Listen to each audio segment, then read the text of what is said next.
audiência de todos vocês. Permaneçam conosco, porque esta lição ela é extraordinária. Neste projeto, através da Vinde Live, nós trazemos escatologia, nós trazemos fatos históricos, trazemos geografia bíblica, história bíblica, certo? E tudo aquilo que referente à Bíblia, a palavra de Deus, o Evangelho, nós trazemos aqui. Isto não é religião. É importante para todos nós entendermos de fato e de verdade aquilo que a palavra de Deus transmite por séculos, certo? E realmente todos quantos têm buscado nesta fonte inesgotável têm tido grandes resultados nas suas vidas. E estão os fatos históricos para nos mostrarem estas verdades. Então nós iremos estudar o estudo 5 desta revista da EBD, Colossenses 1, que nos traz o seguinte: a primazia de Cristo sobre todas as coisas. Deus, Cristo, ele tem primazia sobre todas as coisas. Afinal, ele é soberano, ele é Rei dos reis e Senhor dos senhores. Portanto, ele tem primazia sobre todas as coisas. Ok? Nós vemos aqui a seguinte orientação. Quero trazer uma orientação para você. Vamos aqui. Este estudo inicia a nossa jornada pela carta de Colossenses, os desvios doutrinários praticados por algumas pessoas da igreja de Colossos levaram Paulo a escrever a carta. Devo lembrar que Paulo estava preso em Roma, aprisionado, e ali da prisão ardia no seu coração a grande responsabilidade que ele tinha com os cristãos, que ele evangelizou, que ele discipulou, que vieram por intermédio da pregação de Paulo, pelo intermédio da pregação do Evangelho, vieram até Cristo, certo? Então Paulo, ele tem esta grande responsabilidade, Paulo tem esta grande preocupação e, acima de tudo, o amor. E esta carta é direcionada aos colossenses. Eu digo sempre, para que nós possamos mensurar o amor que o apóstolo Paulo tinha pelos cristãos, ele estava em uma prisão em Roma. E ele não tinha regalia nenhuma na prisão. Embora, realmente, o know-how de Paulo, mas a partir do momento que ele assume o cristianismo, que ele assume que ele se converte a Cristo, que ele nasce de novo, que ele abandona todas aquelas práticas, certo? Ali do sinédrio, as práticas como ele perseguiu os cristãos, certo? Então ele perde todas essas regalias e ele é preso. E sendo preso, ele sofre todos os problemas que uma pessoa reclusa enfrenta, certo? Açoites, algemado, encarcerado, acorrentado. Inclusive, ele conta com o auxílio de Timóteo para escrever as cartas, para escrever essas cartas. Colossenses, ele, num dado momento, ele mesmo escreve alguma coisa desta carta e no final ele assina com seus próprios punhos. Mas realmente Paulo, ele demonstra nesse gesto de se preocupar com os cristãos da igreja de Colosso o grande amor que tinha por esta igreja, tá certo? Então aqui nós vemos que os desvios doutrinários praticados por algumas pessoas da igreja de Colossos levaram a Paulo a escrever esta carta, ok? Mas a calorosa saudação mostra que a maioria daqueles irmãos frutificava espiritualmente, né? Nós iremos com certeza passar por esta menção que eu vou fazer agora. Paulo, ele não foi efetivamente o fundador da igreja em Colossenses, ok? Um auxiliar seu que levou até Colossos, a igreja de Colossos, as boas novas de salvação e estabeleceu esta igreja. Mesmo Paulo não estando lá, ele se preocupa e envia esta carta aos Colossenses. Os Colossenses foram encorajados a entender quem é o Cristo. Mas na leitura anterior, eu falei sobre, mas a calorosa saudação mostra que a maioria daqueles irmãos frutificavam espiritualmente. Era uma igreja saudável. Uma igreja que realmente frutificava, ela crescia cada vez mais. Ok? Estruturados na doutrina dos apóstolos. E Paulo realmente glorificava o nome do Senhor pelos irmãos da igreja de Colossos. E o que acontece? Os colossenses foram encorajados a entender quem é o Cristo. Quem é o Cristo? Foram ensinados a entenderem o plano da salvação, a redenção por meio de Cristo, a sua vinda, o seu ministério, a sua morte, a sua ressurreição, a sua ascensão e a sua segunda vinda. E muito mais. Paulo, ele ensina aqueles que realmente puderam ser admoestados pela doutrina dos apóstolos e a doutrina do apóstolo Paulo, certo? E ele encorajava os seus irmãos de Colosso. O próprio Deus que se fez visível e cuja existência precede tudo que existe. No princípio era o Verbo estava com Deus e o Verbo era Deus.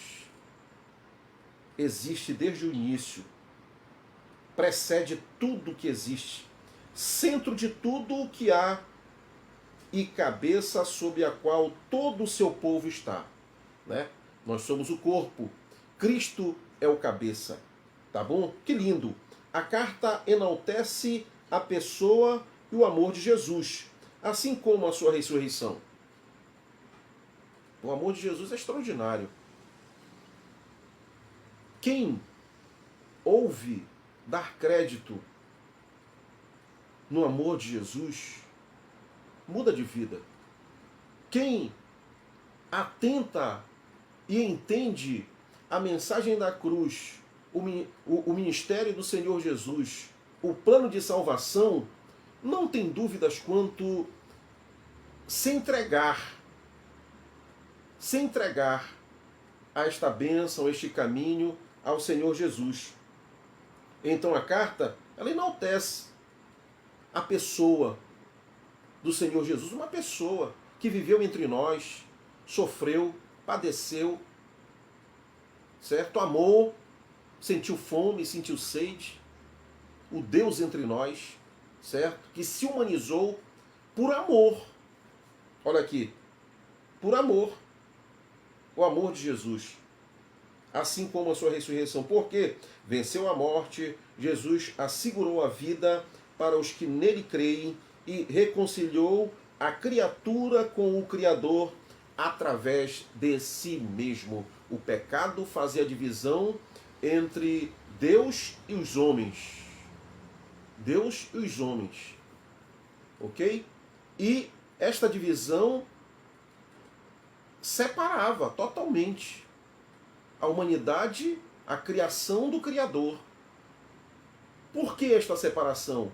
Por causa da queda no princípio em Gênesis, de Adão e Eva. A queda fez separação da criação do seu Criador. Este primeiro projeto, ele não deu certo. Ok? Este primeiro projeto, ele houve as suas falhas. E o grande projeto de redenção da humanidade vem através de Cristo. De Cristo, para justamente nos redimir, nos salvar e nos resgatar em seu santo, glorioso e bendito nome. Então, por intermédio de Cristo, a sua morte, ele redime o homem e ele reconcilia este homem com Deus, com o Criador.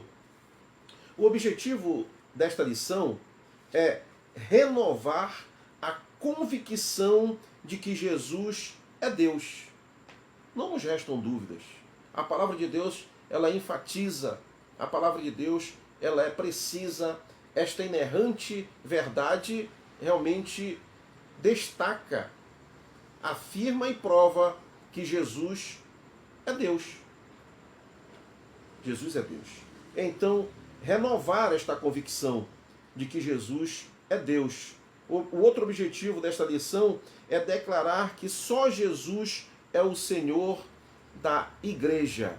Quando eu falo em igreja, eu não falo em denominação, eu não falo em religião, eu falo de um povo escolhido, separado, redimido, remido, santo, exclusivo, de propriedade do próprio Deus. Do próprio Deus. Então, o plano da salvação é em favor desta igreja. Declarar que só Jesus é o Senhor da igreja. E o outro objetivo é celebrar a reconciliação garantida para os que creem em Jesus. Celebrar, né? Se alegrar, glorificar, bendizer, exaltar esta reconciliação garantida para os que creem em Jesus. Essa reconciliação se dá na morte de Cristo Jesus na cruz do Calvário. No seu batismo, ele emerge e submerge, ele cumpre a lei.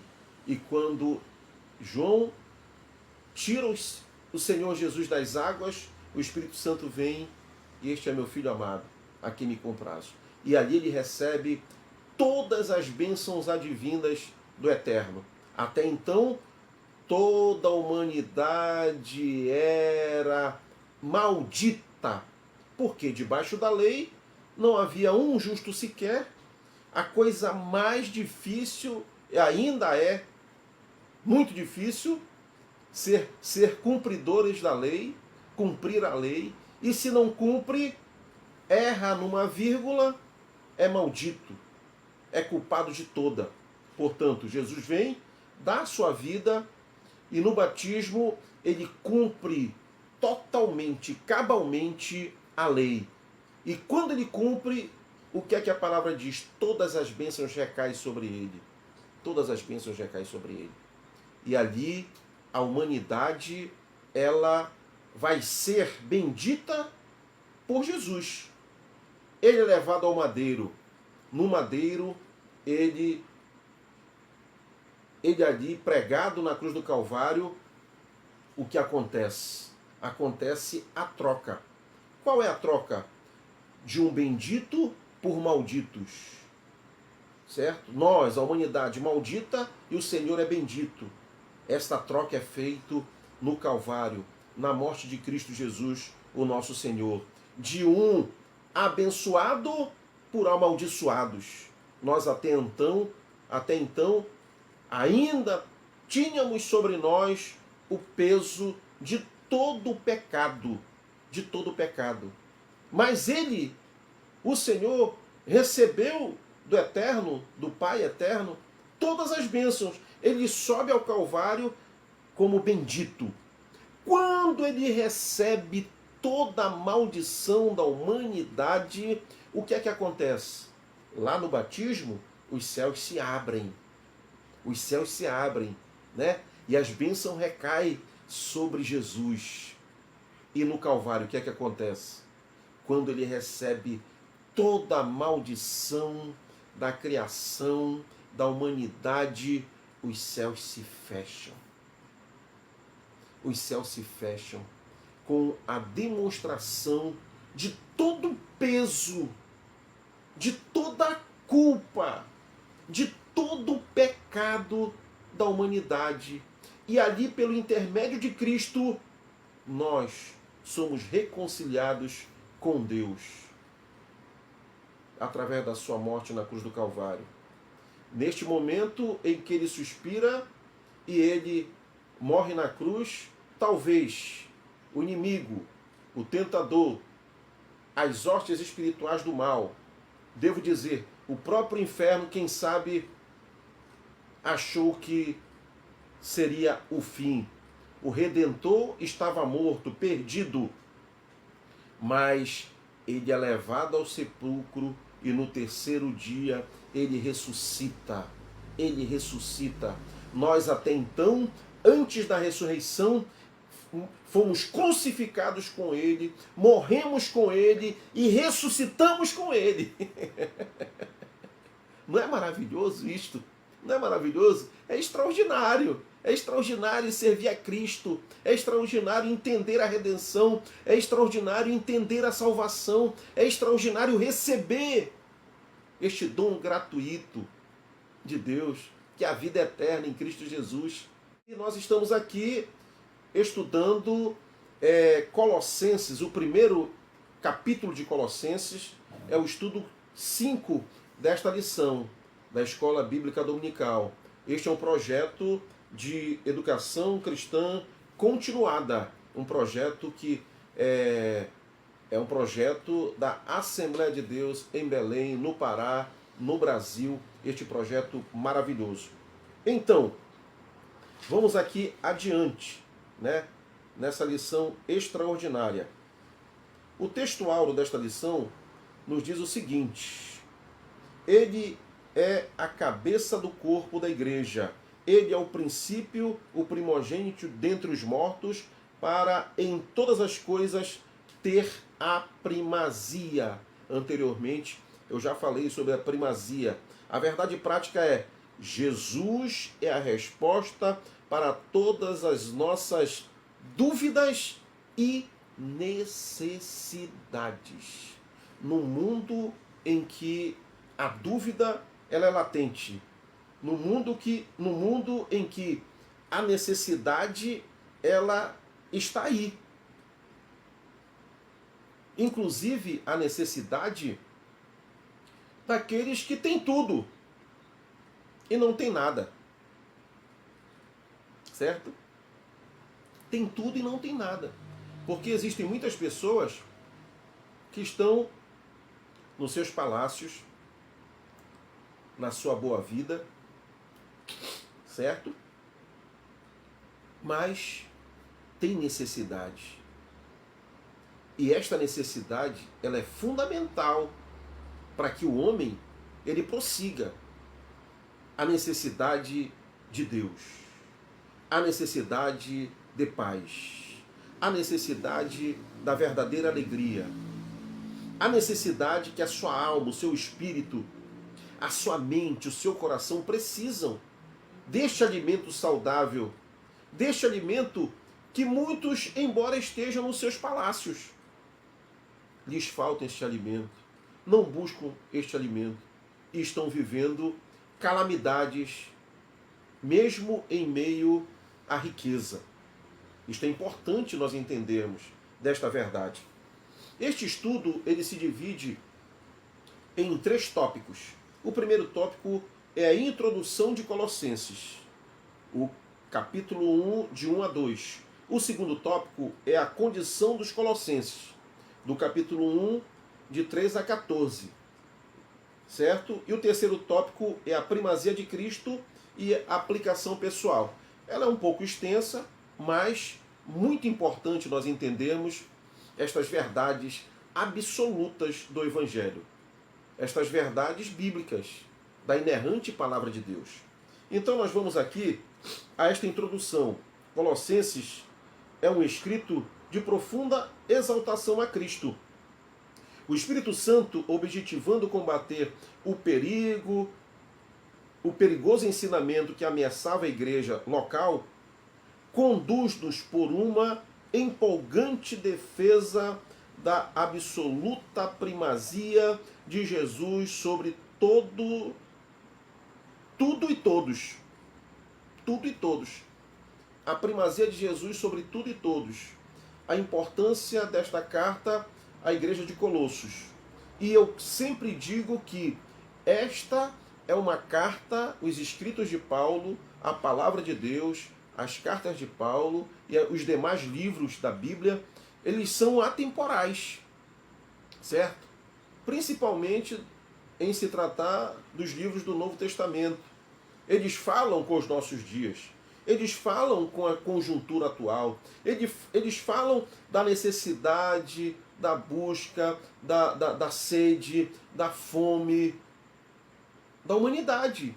E o que nós precisamos para saciarmos esta fome e esta sede é a palavra de Deus. Então, o Espírito Santo, realmente, ele, objetivando combater o perigo, o perigoso ensinamento que ameaçava a igreja local, a igreja de Colosso, certo? E nós iremos entrar neste assunto adiante. A introdução a Colossenses. Primeiro ponto, autor, data e local, certo? Paulo, apóstolo de Cristo Jesus, por vontade de Deus, e o irmão Timóteo. Aqui nós podemos ver os nomes de Paulo e Timóteo. Paulo, o autor. Paulo ditava na prisão por estar algemado, encarcerado. Timóteo escrevia a carta, certo? Então surgem estes dois personagens principais desta maravilhosa e extraordinária história. Ok? Paulo é o autor de Colossenses, uma vez que a primeira pessoa do singular, eu, é usada em toda a carta. Em toda a carta. Servindo-lhe Timóteo, provavelmente como seu secretário redator, né? Paulo ditava e Timóteo escrevia. Ao final, como de costume, Paulo assume a escrita e lavra de próprio punho a saudação de encerramento, confirmando sua autenticidade. A autenticidade da carta, a escrita pelo autor, né? Subscrita por Timóteo, mas assinada pelo autor, por Paulo, pelo apóstolo Paulo. A tradição fixa a sua origem durante a prisão de Paulo em Roma. Nós já falamos a este respeito. Ele estava preso em Roma entre os anos de 61 e 63, depois de Cristo. Como registramos em estudos anteriores, ao lado de Efésios, Filipenses e Filemão, Colossenses é uma das chamadas cartas da prisão. Cartas da prisão. Tíquico, o Onésimo e Onésimo, cooperadores de Paulo, entregaram pessoalmente a carta aos Colossenses. Eles levaram esta carta aos Colossenses. Falei já anteriormente que Paulo ele não foi um fundador da igreja de Colossos diretamente.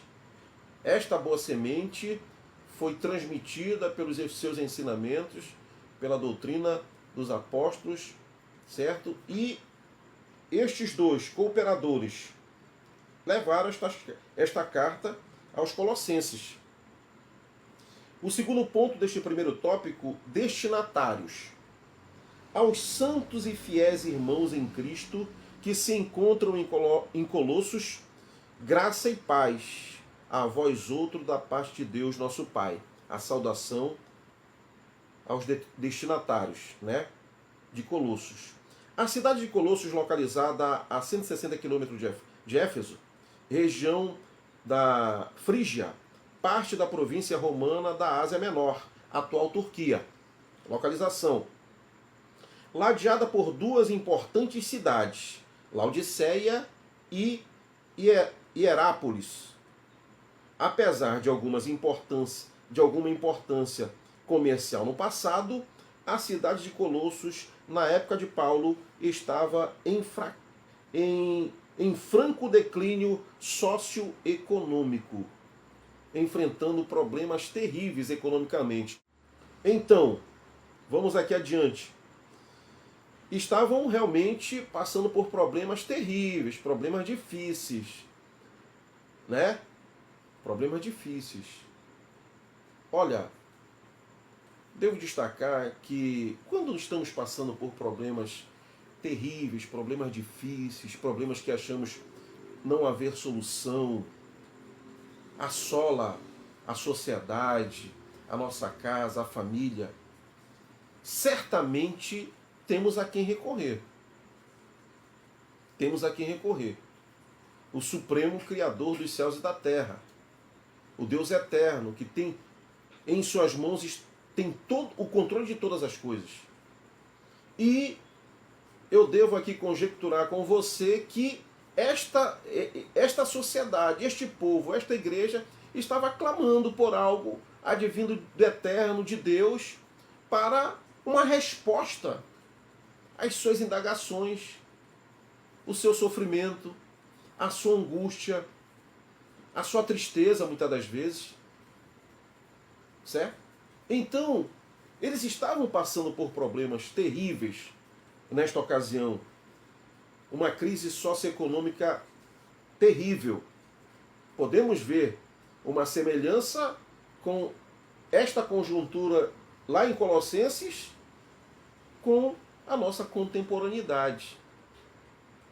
Com a nossa contemporaneidade, quem sabe com o nosso país. E se faz necessário que um povo se levante, clame, peça, ore, aquele que pode trazer a solução para os problemas. A solução necessária. A solução necessária.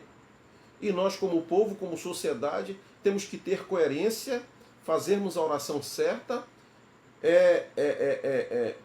fazermos indicações certas também para a governança da nossa nação, do nosso país, da nossa cidade, do nosso estado. Se lá em Colossenses eles estavam numa crise socioeconômica, isso é sinal que a estrutura governamental desta cidade ela estava afetada. E se está afetada uma estrutura governamental, o povo é afetado também.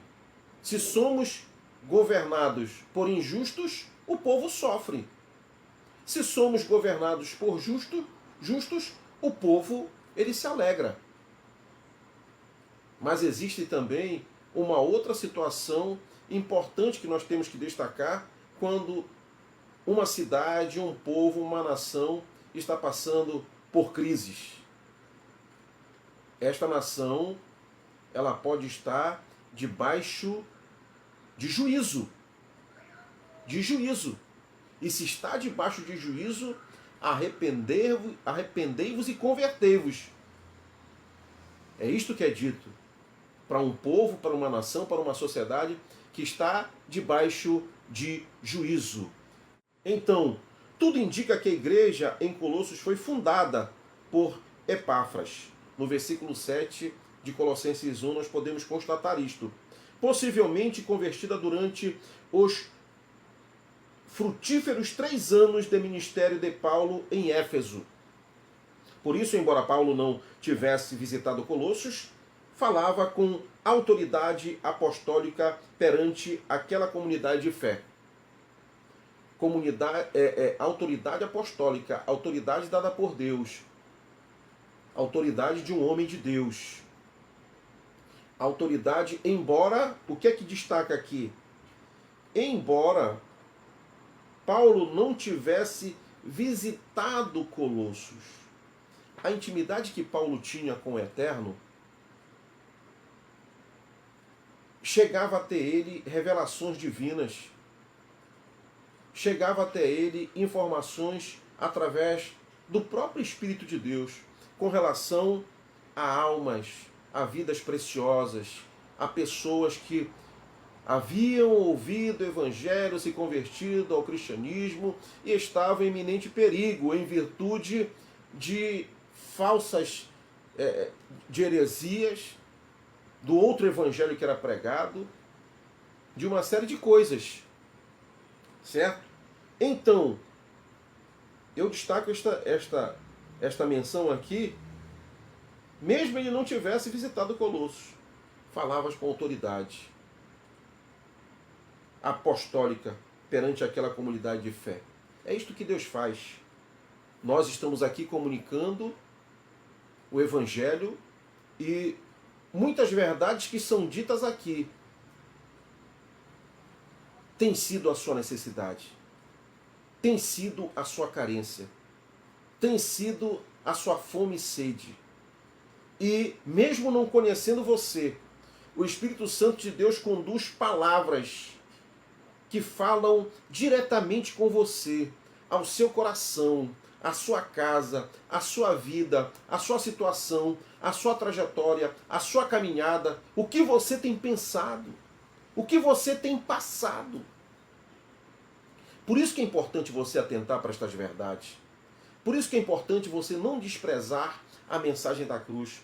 Por isso que é importante você dar ouvido, porque a palavra de Deus diz que o Espírito Santo está à porta e bate. Está à porta e bate. Certo? O Senhor está à porta e bate. Colossos foi a igreja menos importante para a qual Paulo endereçou uma carta. Olha, ela parecia ser uma igreja pequena, menos importante, certo? Provavelmente tinham sim igrejas grandes, igrejas. Olha, a igreja de Filipos era uma igreja muito grande, certo? Uma igreja grande. Mas Paulo realmente fazia aquilo que o Espírito Santo de Deus o conduzia a fazer. Endereçou esta carta aos Colossenses, sendo também a única que recebeu uma epístola de Paulo sem o ter conhecido pessoalmente. A igreja não o conhecia pessoalmente e ele não conhecia os irmãos ali de Colossos, da igreja de Colossos, pessoalmente. Certo? É emocionante perceber que uma carta tão profunda e respeitável tenha sido encaminhada para uma igreja local tão pequena, instalada em uma cidade decadente. Deus escolhe as coisas fracas do mundo para envergonhar as fortes. Você consegue mensurar a importância desta igreja? A importância desta igreja? Quando o Espírito Santo de Deus usa Paulo para escrever esta carta à igreja de Colossenses, sabe o que o Espírito Santo de Deus está vendo? A mim e a você. Se esta carta, se a epístola não chega em Colossenses, se ela não é endereçada a Colossenses, embora sendo uma igreja pequena, uma igreja humilde, esta carta chegaria a nós? Esta carta chegaria a você, a mim? Aonde quer que haja uma alma vivente no mundo, esta carta chegou. Esta verdade chegou. Olha só como Deus faz. Ele olha aquelas coisas simples, pequenas. Quem sabe você acha que você não tem tantos dons, tantos talentos, você não tem tantas vocações, você é um anônimo em meio à multidão. Mas eu quero dizer para você, e eu falo com você que está me ouvindo agora e sabe que esta palavra é para você. Você é importante. Você tem valor. Através da sua vida, Deus pode alcançar nações. Assim como esta igreja tão simples, lá dos Colossenses, de Colossos.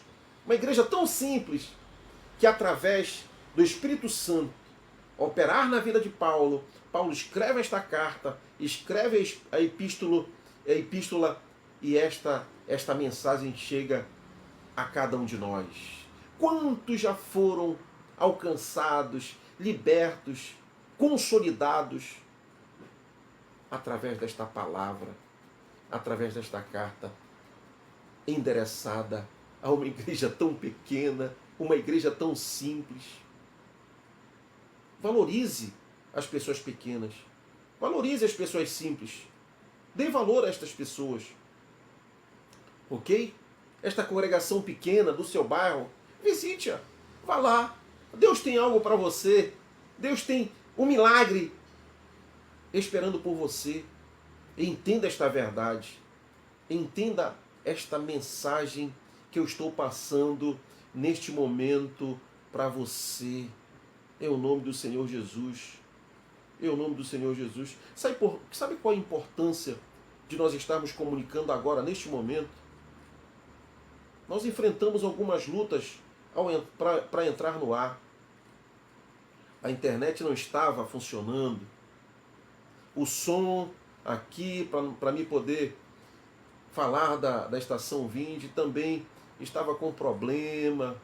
Nós entramos com quase uma hora de atraso. A live era para ter entrada às 22 horas. Eu até pensei em não entrar no ar. Aqui está improvisado, você está vendo um cenário diferente, né? Não é na bancada, não deu tempo. Aqui está improvisado, a mesa está diante de mim, o som está ali, o teclado do computador está aqui, o mouse está aqui, mas em algo improvisado. Por que eu estou comunicando esta verdade hoje, nesta data? Anote esta data. Anote esta data. Faça isso por fé. Por que eu estou comunicando isto agora? Porque você tem valor. A sua vida tem valor. Eu falei com meu filho, se atrasar mais um dia, eu vou ter que gravar amanhã à noite. Eu preciso editar esta live para colocar na plataforma de canais. Eu preciso comunicar estas verdades agora, neste instante. Né? O irmão Nelson está dizendo, é desse jeito, meu irmão, mas Deus tem seus planos e eu recebo esta palavra em nome de Jesus. Receba mesmo esta palavra. Foi preço de sangue. O sangue redentor de Cristo Jesus na cruz do Calvário, em meu favor, em seu favor, em nosso favor. Esta é a grande importância. O valor que você tem para o nosso Deus, para o Senhor Jesus, é imensurável. Não há dinheiro que possa pagar a sua redenção, o seu resgate, a sua libertação. A sua libertação. É por isso que nós estamos comunicando esta verdade. Esta verdade. Por isso que nós conseguimos entrar no ar hoje ainda. Porque tem urgência. Este projeto, ele existe por causa de urgência.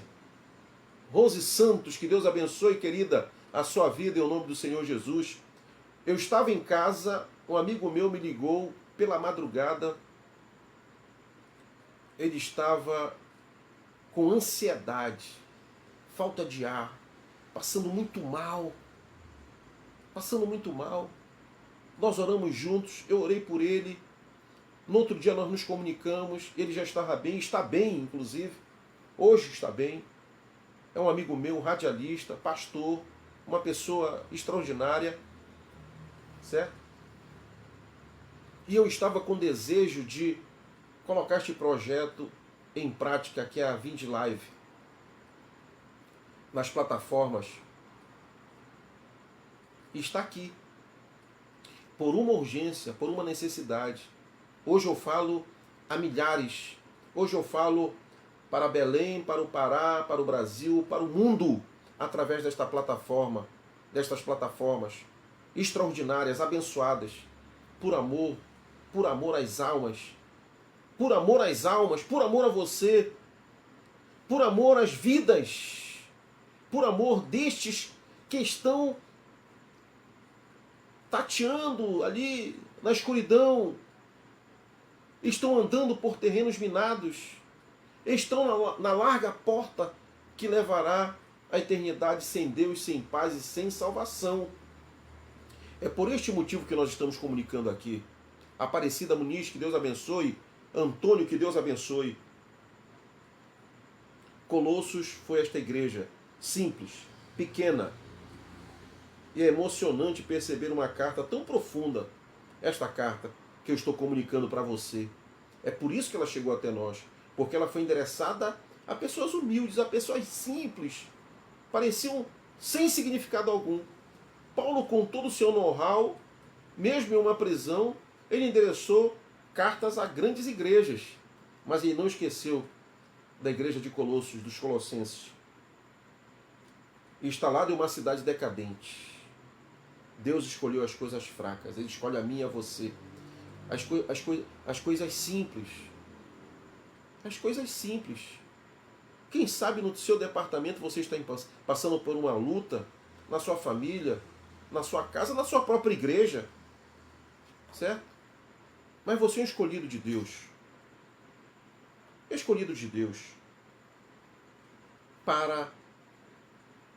Ele escolhe as coisas simples para envergonhar as fortes. O inimigo pensa que ele é forte. Ele pensa que ele te destruiu. Ele pensa que ele tem um controle sobre as suas coisas, sobre a sua vida, sobre a sua casa, sobre a sua família, sobre os seus negócios. Ele está enganado. Porque você vai dar crédito a esta palavra. E você provará ao inimigo que mais forte é o que está em você, é o que está em nós. É o que está em nós. Então envergonhará os fortes, que pensam que são fortes. O terceiro ponto deste primeiro tópico, aqui, desta introdução a Colossenses, diz o seguinte: a heresia colossense. Colossenses, capítulo 1, versículo 23. Se é que permaneceis na fé, alicerçados e firmes, não vos deixando afastar da esperança do evangelho que ouvistes e que foi pregado a toda criatura debaixo do céu, e de qual eu, Paulo, me tornei ministro. Ministro. Eu não estou falando para você que Paulo ele tem uma conexão com o Espírito Santo. Ele recebe do Espírito Santo revelações extraordinárias e ele comunica para a igreja local, para os crentes, para os salvos naquela conjuntura. E o que é que ele diz aqui no versículo de 1 Colossenses 23? O que é que ele diz? Ele diz assim, né?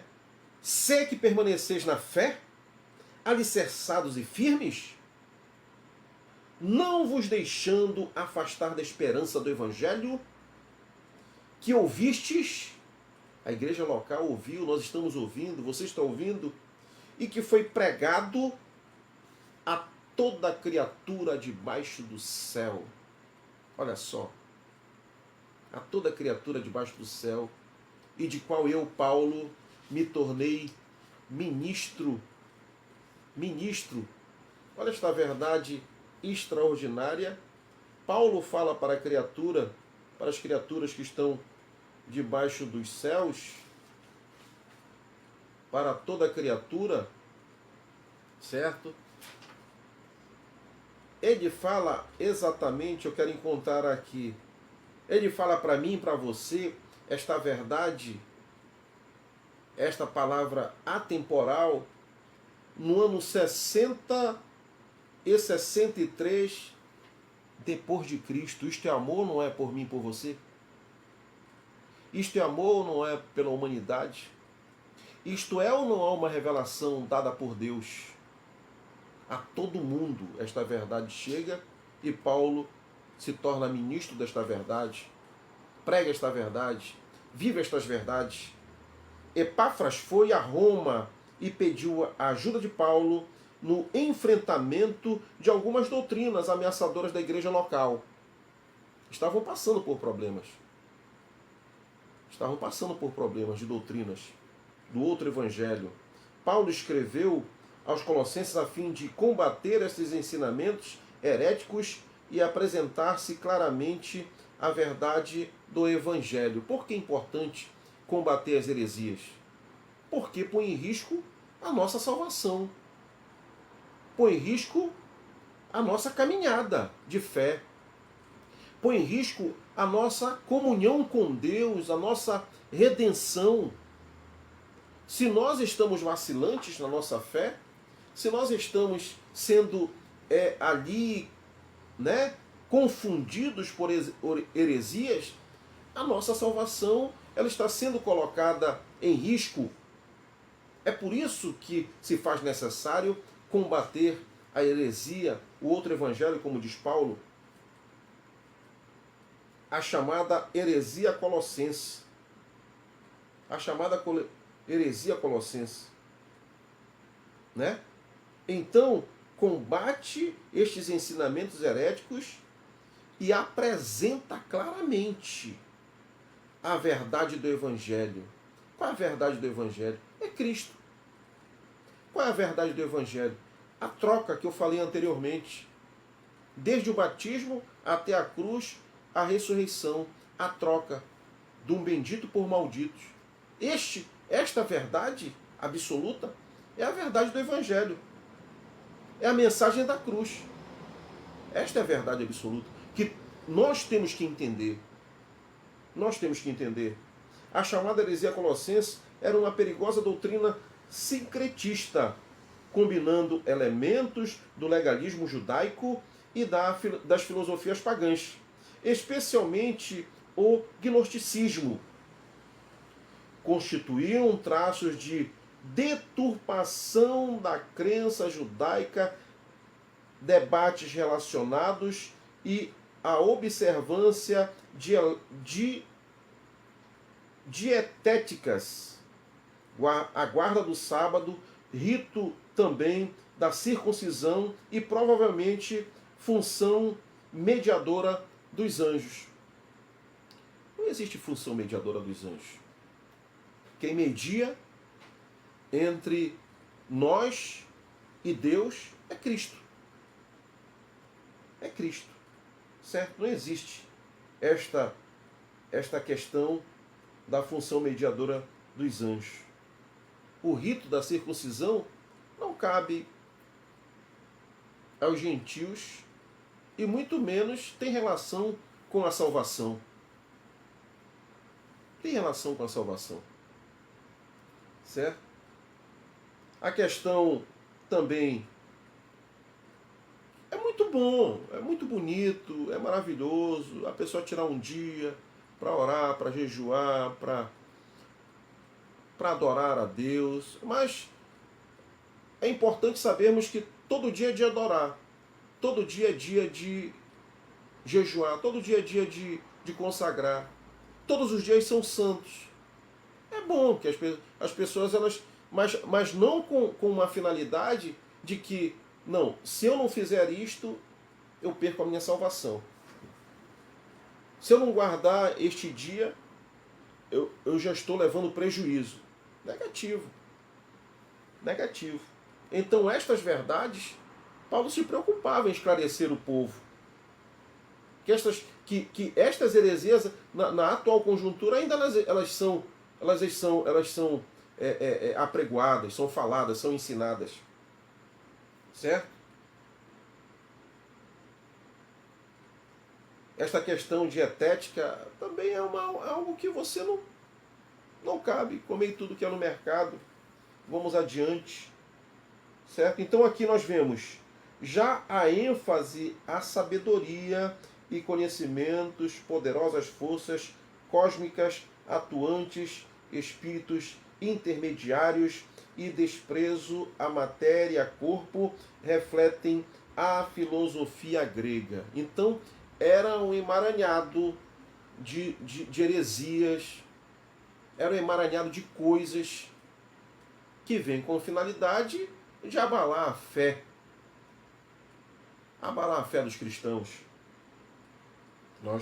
Por isso que é atemporal. Nós vemos isso acontecer nos dias de hoje também. Ora, se a matéria em si fosse má, Deus, sendo santo, não poderia criar o universo, tampouco se comunicar diretamente com homens pecadores, muito menos encarnar-se o próprio Deus, né? O próprio Deus, encarnar-se através de Cristo Jesus, nosso Senhor, né? Não poderia, pois, ser criador, nem mediador ou redentor, tal qual revelado nas Escrituras. Ademais, se a maturidade só fosse alcançada por rituais místicos ou acesso a conhecimentos especiais, Cristo não seria suficiente, né? Para que arranjos? Para que o misticismo? Para que essas heresias elas vêm? Elas não deixam de ser um instrumento do próprio tentador, do próprio maligno, do próprio diabo, que ele tenta destruir a humanidade, o homem, por nós sermos semelhança de Deus. Ele não pode, de maneira nenhuma, tocar no Criador. O que ele tenta destruir? A criação. Este é o empenho, este é o intento do maligno. Destruir a criação. Ao rebater tamanha heresia, Paulo, de certo, meditou longa e profundamente sob a direção do Espírito Santo. Espírito Santo conduzindo, Espírito Santo orientando. E este Espírito que conduz Paulo para combater as heresias é o mesmo Espírito que nos conduz a combatê-las também, a não ouvi-las também, a não praticá-las também, a alcançarmos estas verdades. É este Espírito que convence o homem do pecado, da justiça e do juízo. Ele revelava a Paulo, usava Paulo e agia na igreja de Colossenses, dos Colossos. Igreja de Colossos. E age na igreja e estará conosco até a redenção, até os últimos dias. Então, este Espírito, para então desenvolver a doutrina do significado transcendental de Cristo. O significado cósmico de Cristo materializada em uma das mais belas e vivas passagens da Bíblia, versículo 15 de Colossenses, versos 15 e 23, como veremos adiante. Nós iremos ver este destaque aqui na lição. O segundo ponto nos traz o seguinte: nós concluímos agora, né, o primeiro tópico, introdução a Colossenses. Nós vimos o primeiro ponto, segundo ponto, terceiro ponto. Agora nós vamos entrar no segundo tópico, a condição dos colossenses, né? O primeiro ponto desse segundo tópico é a gratidão. Damos sempre graças a Deus, Pai de nosso Senhor Jesus Cristo, quando oramos por vós. Depois de uma breve saudação inicial, Paulo inicia a carta liberando radiantes palavras, poderosas palavras de ação de graças pela vida dos irmãos colossenses. É muito lindo saber que você fala dessas verdades, prega o Evangelho, ensina esta palavra e você consegue identificar tantos quantos as recebem, as praticam, absorvem, entendem estas verdades. Isto é muito bom, né? Então Paulo, ele se alegrava por saber de que os irmãos ali daquela igreja, eles de fato, de verdade, né, entendiam e viviam estas verdades que foram ensinadas por Paulo. E é maravilhoso, né, termos um legado e sabermos que aqueles que foram frutos destes ensinamentos, deste legado, estão vivendo, estão caminhando, estão no caminho. Certo? Então ele dá graças a Deus pelos irmãos lá colossenses. Precisamente pelo saudável cultivo da fé em Cristo, do amor ao próximo e da esperança do porvir, né? Do porvir. Então aqui ele já faz um apanhado, né, desta comunhão entre os irmãos, deste amor entre os irmãos, da esperança na vida eterna, do porvir, nas mansões celestiais, do cumprimento do arrebatamento. Então aquele é escatológico, Paulo, ele fala sobre o porvir. Nossos irmãos de Colossos demonstravam ter relacionamento certo com Deus. Olha só, com os homens e com as dificuldades cotidianas. né? Eles sabiam como se conduzir, mesmo com dificuldades. Eles sabiam como conviver, essa interação social com os homens, né?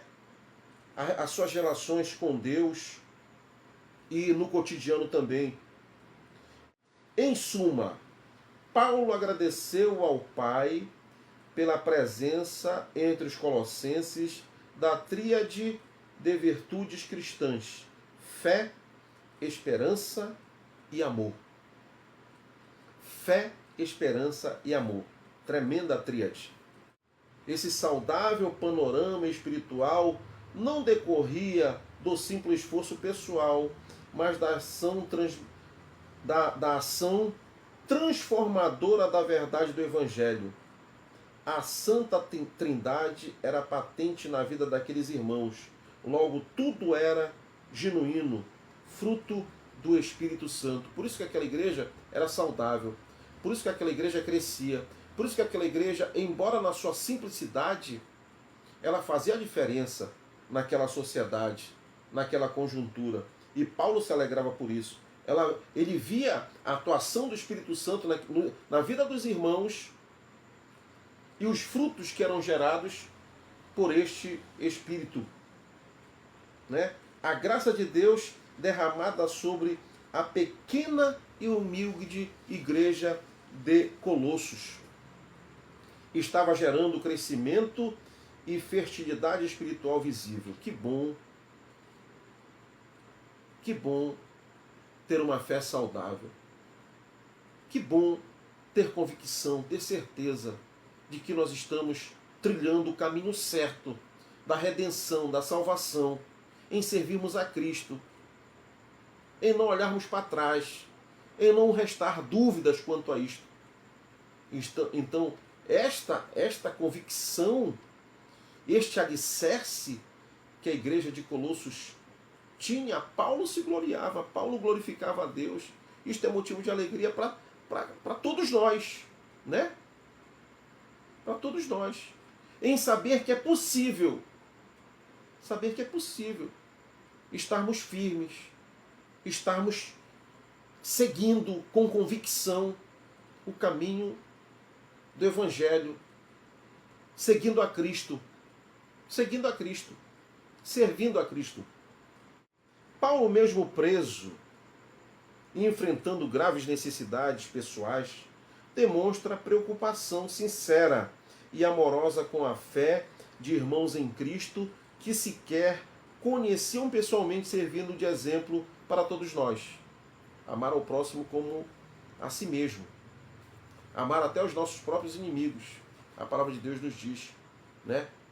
Orar pelos que nos perseguem, orar pelos aqueles que nós não conhecemos, desejar bênçãos, salvação para estes. Então Paulo, ele nos dá um grande exemplo disto, né? Disto, que é uma orientação do próprio Cristo para todos nós. Amar a Deus são mandamentos, amar a Deus acima de todas as coisas e o próximo como a si mesmo.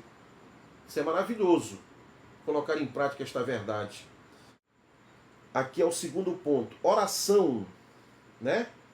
Colossenses 1:9, parte A. Por esta razão, também nós, desde o dia em que o ouvimos, não cessamos de orar por vós. Não cessamos de orar por vós. Em seguida, Paulo faz encorajadora oração em prol dos colossenses. Rogo na ocasião 6 preciosas bênçãos que em verdade não podem faltar na vida de qualquer cristão. Presta atenção nessas 6 preciosas bênçãos que não podem faltar na vida do cristão. Primeira, conhecer a vontade de Deus. Conhecer a vontade de Deus.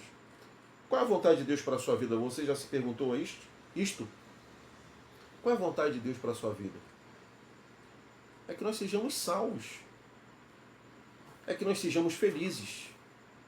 É que nós sejamos saudáveis. É que nós tenhamos fé, esperança. É que nós nos apartemos do mal. É entendermos que nós fomos chamados, nós fomos escolhidos, nós fomos separados. Nós somos criação do próprio Deus. Ele nos ama.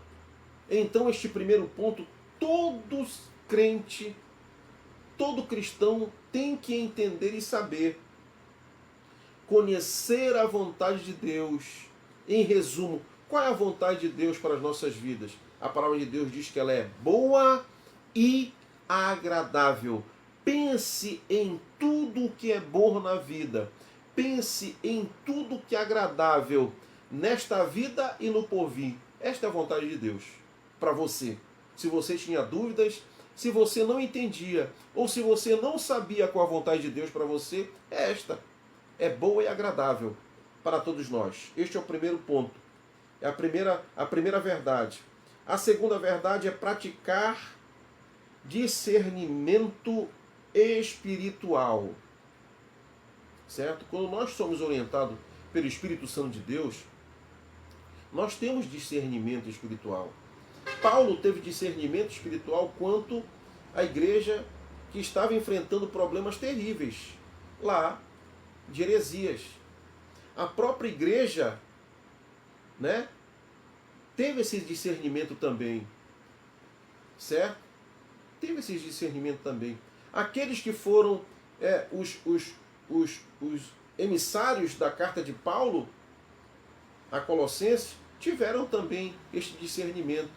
Então busque em Deus, em oração, o Espírito Santo na sua vida, para que você tenha discernimento de uma série de coisas que porventura você esteja praticando, fazendo. O Espírito ele conduz os nossos caminhos em todas as áreas da nossa vida. Certo? Quem sabe você esteja precisando de uma intervenção espiritual e o Espírito Santo de Deus pode te auxiliar num problema familiar, num problema de saúde, num problema de trabalho, num problema de relacionamento. Certo? Independente do problema que você estiver enfrentando, se você tivesse discernimento espiritual, você terá resposta e solução para esses problemas através da atuação do Santo Espírito de Deus em nossas vidas. Esta é uma verdade que todo cristão tem que entender, buscar esse discernimento espiritual. A terceira verdade é viver em santidade. O que é viver em santidade? É viver separado. O mundo jaz do maligno. Aí fora são guerras, é o caos, é a morte, é a fome, é a miséria, é tudo aquilo que alimenta o mal, tudo que alimenta o mal, que está relacionado com o sofrimento do homem, está acontecendo lá fora. Lá fora. O mundo jaz do maligno. Então, buscar a santidade é ruim? Não é ruim. Buscar a santidade é fundamental. É fundamental. Porque neste exato momento, por esta plenitude de santidade, nós iremos viver lá nas mansões celestiais. Aqui na terra nós somos peregrinos. Nós estamos aprimorando esta santidade. É difícil? É difícil. Mas não é impossível. Não é impossível viver uma vida separada daquilo que tantos estão praticando e está dando tudo errado. Está dando tudo errado. Né? E não é melhor viver uma vida tranquila, separada, servindo, caminhando no Evangelho, servindo a Cristo? É muito bom, é extraordinário. Então este é o terceiro ponto, viver em santidade. O quarto ponto é produzir frutos honrosos. Olha só, que lindo produzir frutos honrosos. Que triste é não ter honra. Que tristes são aqueles que só produzem frutos de desonra. Não é triste para um homem, para um pai, para um filho, para uma família, para uma pessoa, para um cidadão, ser visto como uma pessoa que só produz coisas de desonra? É muito bom, certo? Produzir frutos honrosos. Isto é extraordinário, é fundamental para as nossas vidas. O quinto ponto é mover-se. A quinta verdade é mover-se com poder espiritual. Poder espiritual. Você já ouviu falar que nós vivemos uma batalha espiritual do mal e o bem, de luz e trevas, de Deus e o inimigo? É uma batalha espiritual. O mundo vive uma batalha espiritual. E esta batalha espiritual, nós temos que mover-se com poder espiritual para poder saber combater esta batalha espiritual. Para combater esta batalha espiritual, nós temos que utilizar armas espirituais para poder mover neste espiritual. Mover-se com poder espiritual, isto é importante. Como você adquire este poder espiritual? Através da leitura da palavra, através da oração, através dos ensinamentos de Cristo, através em sermos admoestados como estamos agora pela doutrina dos apóstolos. Certo? É aquilo que a igreja primitiva ela era alimentada, e ela era conduzida, e ela sabia se mover com este poder espiritual.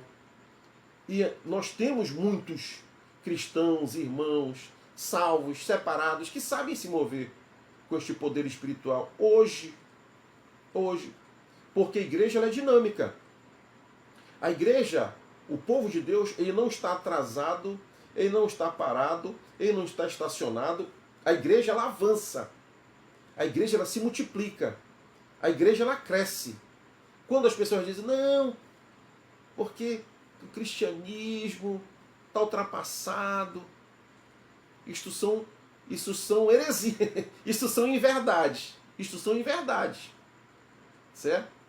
Eu quis dizer um outro evangelho, né? Uma outra, são disseminados falácias, narrativas, mentiras, inverdades quanto à igreja que prossegue.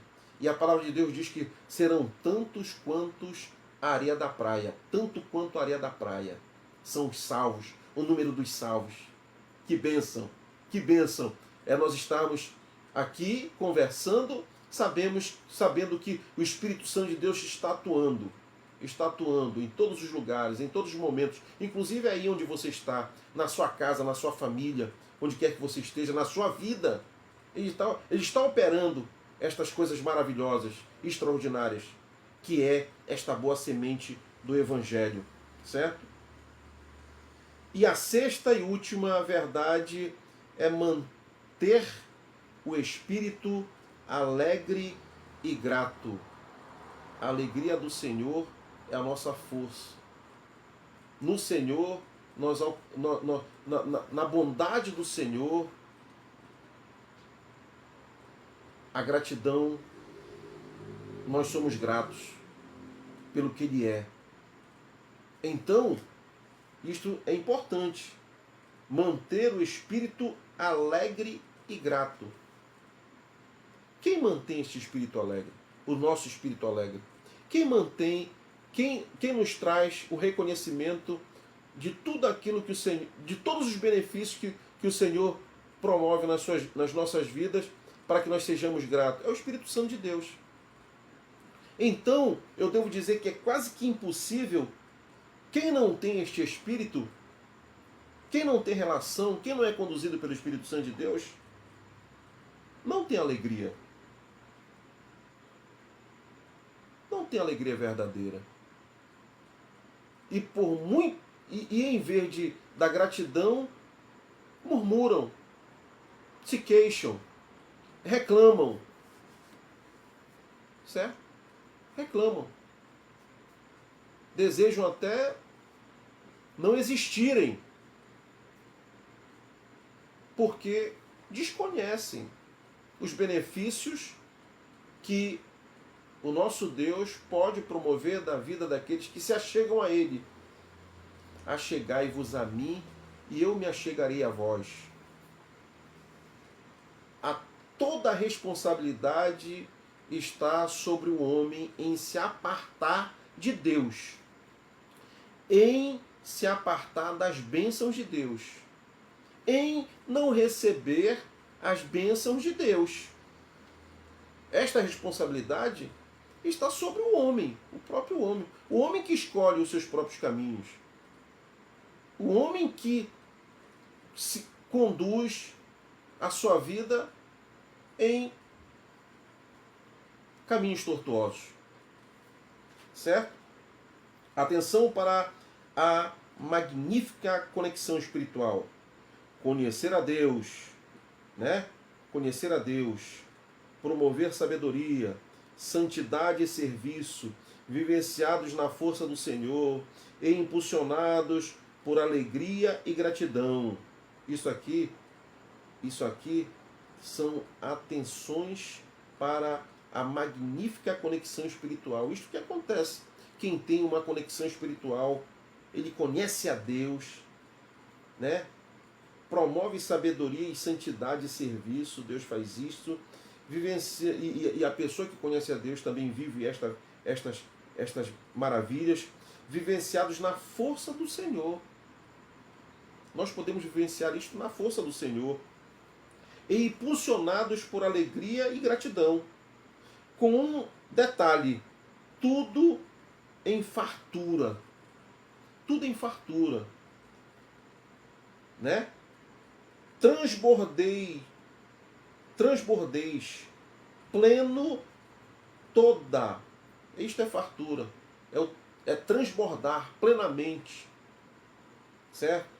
Eis uma iluminadora síntese bíblica da prometida vida abundante, vida cheia do Espírito Santo.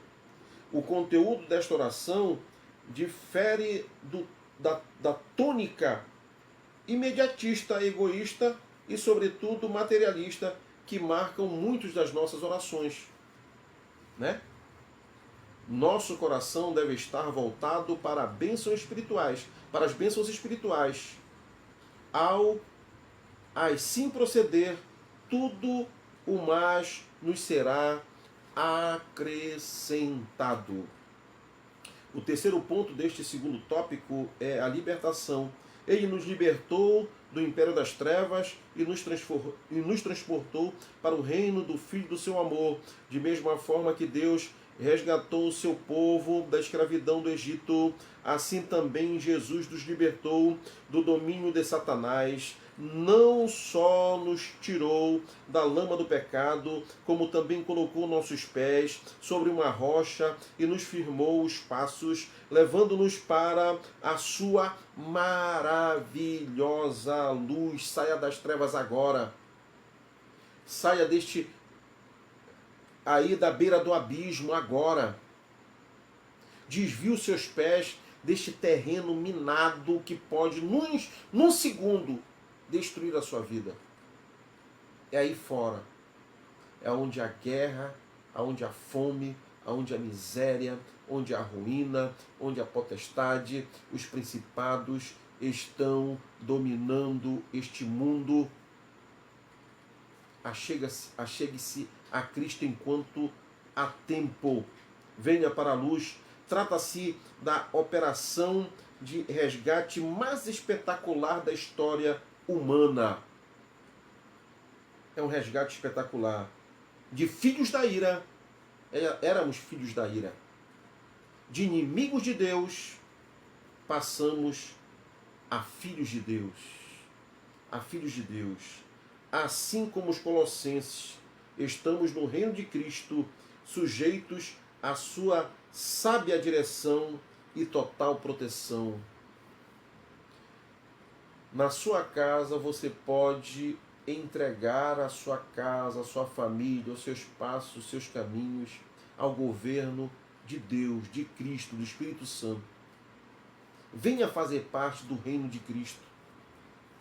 O reino de Cristo está presente. O reino de Cristo está presente.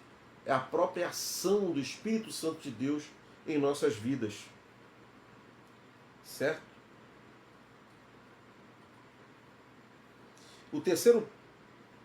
Agora o terceiro tópico. Passamos pelo primeiro tópico, passamos pelo segundo tópico e agora estamos no terceiro e último tópico. A primazia de Cristo.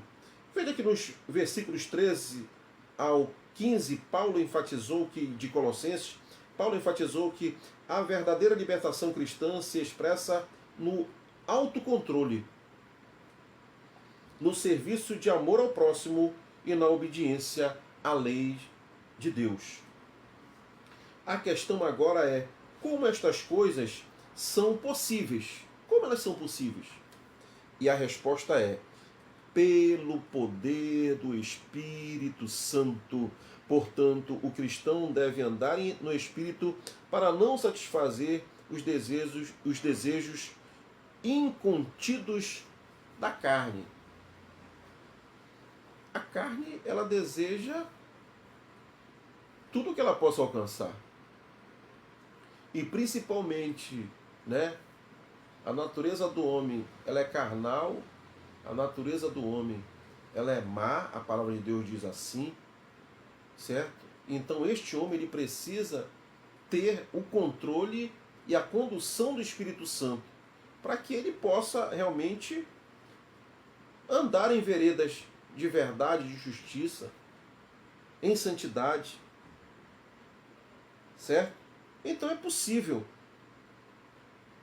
através do Espírito Santo, o cristão andar no Espírito Santo, conduzido pelo Espírito Santo, para não satisfazer os desejos da carne, né? Da carne. Eu posso te dar exemplos aqui de desejos da carne, certo? Beber, fumar, se prostituir, hein? Transgredir, ser um transgressor da lei, né? Ser um transgressor da lei. Isso e quando a carne ela está elevada, há um acesso espiritual do mal bem, tem esta sintonia. Quando o homem ele é conduzido, ele é carnal, por incrível que pareça, ele tem uma sintonia, certo, mais fina com a influência do mal. Com a influência do mal. Por isso que é recomendado que nós temos que fortalecer o espírito para que o espírito ele venha abater a carne, esses desejos carnais. Não são bons os desejos carnais. Não são bons esses desejos carnais. Então, o primeiro ponto, Senhor da criação, deste terceiro tópico, esta é a imagem de Deus invisível, o primogênito de toda a criação. Paulo dá desenvolvimento a uma das mais belas passagens das Escrituras, incomparável poema em louvor e grandiosidade da obra de Cristo. Seus primeiros versos são de tirar o fôlego. Olha só, o Senhor da criação, ele diz: este é a imagem do Deus invisível, o primogênito de toda a criação, pois nele foram criadas todas as coisas, nos céus e sobre a terra, as visíveis e as invisíveis. Por certo, Paulo valeu-se do seu profundo conhecimento da literatura veterotestamentária ao atribuir a Jesus a instigante função do arquiteto da criação. Que maravilha, que extraordinário. A menção a primogênito de toda a criação, primogênito de toda a criação, né? Não significa que Cristo seja um ser criado. Classifica a heresia ariana, este pensamento, né? Que que Cristo foi um ser criado. Não, ele está desde o início com Deus, desde antes de todas as coisas, né? É maravilhoso. Estava com Deus, né? A terra era sem forma e vazia. O Espírito de Deus pairava sobre as águas. Foi Ele quem criou os céus dos céus, né? Que maravilha. A gente pensa uma série de coisas aqui extraordinárias referente a estas verdades. Então, o primogênito da criação, né? Paulo tinha em mente os privilégios do primogênito no Antigo Testamento, a envolver autoridade especial e até soberania governamental, né? Os primogênitos lá dos reis, né? Eles tinham muitos benefícios. Então Paulo ele pensou, né? Quem sabe ele tenha pensado lá no Salmo 89, versículo 27. O texto deixa claro que Jesus é o primogênito porque tudo foi criado por meio dele e para ele. De tal maneira que ele é antes de todas as coisas. Nele tudo subsiste. Jesus criou, sustenta e dirige todas as coisas. O segundo ponto deste terceiro tópico é cabeça da igreja. Ele é a cabeça do corpo da igreja. Após destacar a centralidade cósmica de Jesus, né? Transcendental do Senhor Jesus, Paulo evidencia esta centralidade também em relação ao seu povo. Ao seu povo. Cristo é o fundador, sustentador e dono da igreja. Dono da igreja. Cristo não é religião. Dono de todos nós. Todos aqueles que entendem a mensagem da cruz, recebem a mensagem da cruz, praticam a mensagem da cruz.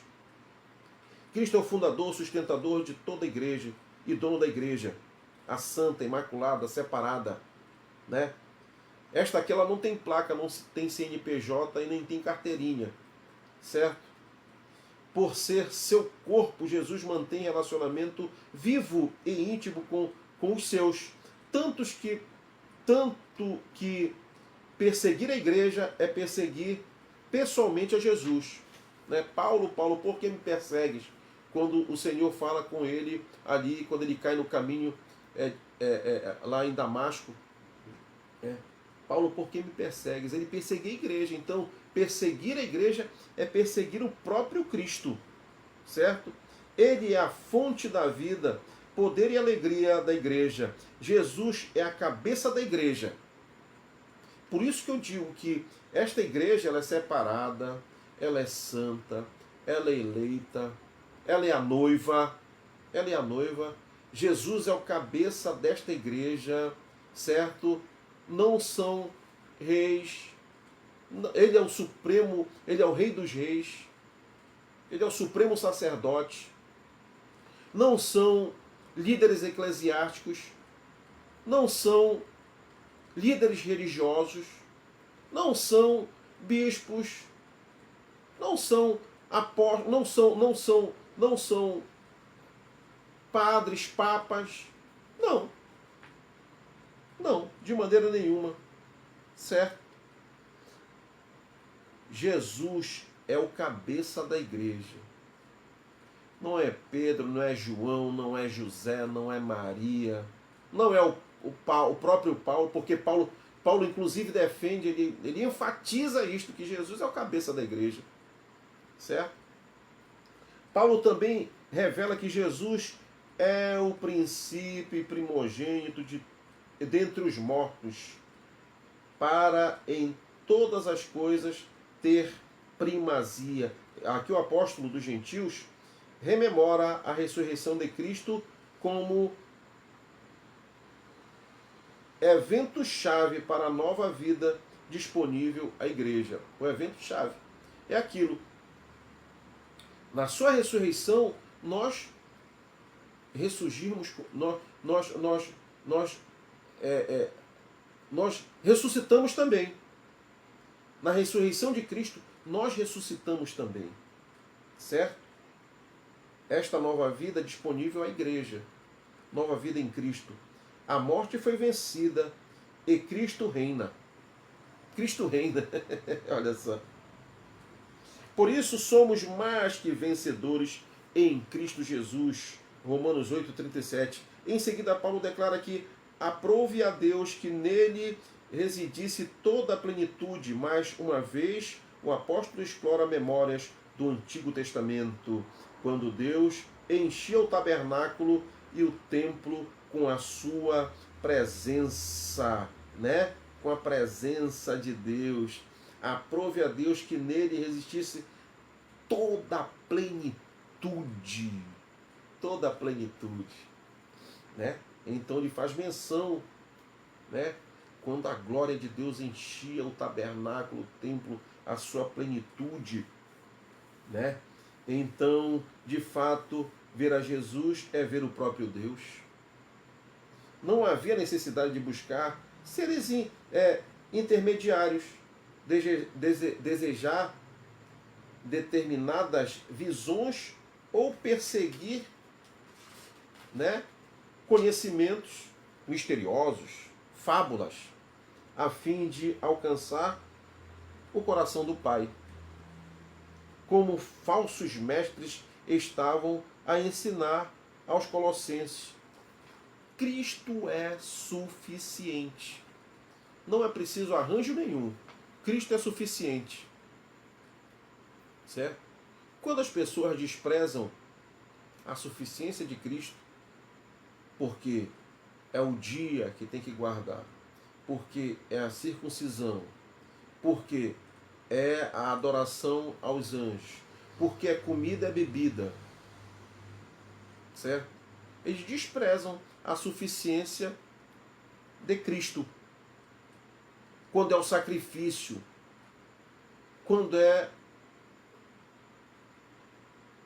levar, quando é a fogueira, quando é o sacrifício, quando é andar de joelho, né?